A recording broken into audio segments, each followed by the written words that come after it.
Dear friends, നമുക്ക് രാവിലെ green peas കറി ഉണ്ടാക്കാം. ചപ്പാത്തിയാണ് ബ്രേക്ക്ഫാസ്റ്റിന് കഴിക്കാനുള്ളത്. അതിനുവേണ്ടി ഇന്നലെ രാത്രി വെള്ളത്തിൽ ഇട്ട് കുതിർത്ത് വെച്ച ഗ്രീൻ പീസാണ്. ഒരു 180 ഗ്രാം ഉണ്ട്. ഒരു കുഞ്ഞൊരു ക്യാരറ്റ് ഉണ്ട്. 2 പച്ചമുളകും ഒരു ചെറിയൊരു സവാളയുണ്ട്.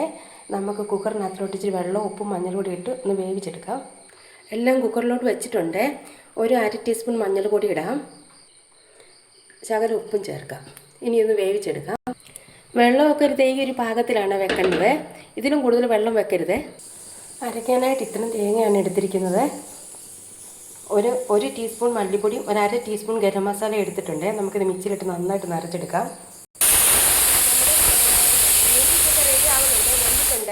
നമ്മുടെ ഗ്രീൻ പീസൊക്കെ അങ്ങനെ റെഡി ആയിട്ടുണ്ട്. ഇനി നമുക്ക് അരപ്പ് ചേർക്കാം. നമ്മുടെ ഗ്രീൻ പീസ് കറി അങ്ങനെ റെഡി ആയിട്ടുണ്ട്. ഇനി ഒന്ന് കടു താളിക്കാം. ശരിക്കും പറഞ്ഞാൽ തേങ്ങാപ്പാലാണ് ചേർക്കേണ്ടത്. തേങ്ങ വളരെ കുറച്ചേ ഉള്ളായിരുന്നു, അതുകൊണ്ടാണ് ഞാൻ അരച്ച് ചേർത്തത്. വെളിച്ചെണ്ണ ഒഴിച്ചൊരു ചീനിച്ചട്ടി ചൂടാക്കാൻ വെച്ചിട്ടുണ്ടായിരുന്നു. ചെറിയുള്ളി ഇടാം, പച്ചമുളക് ഇടാം, കടുക് ചേർക്കാം. കടുകെല്ലാം പൊട്ടിയിട്ടില്ല, കറിവേപ്പില ചേർക്കാം.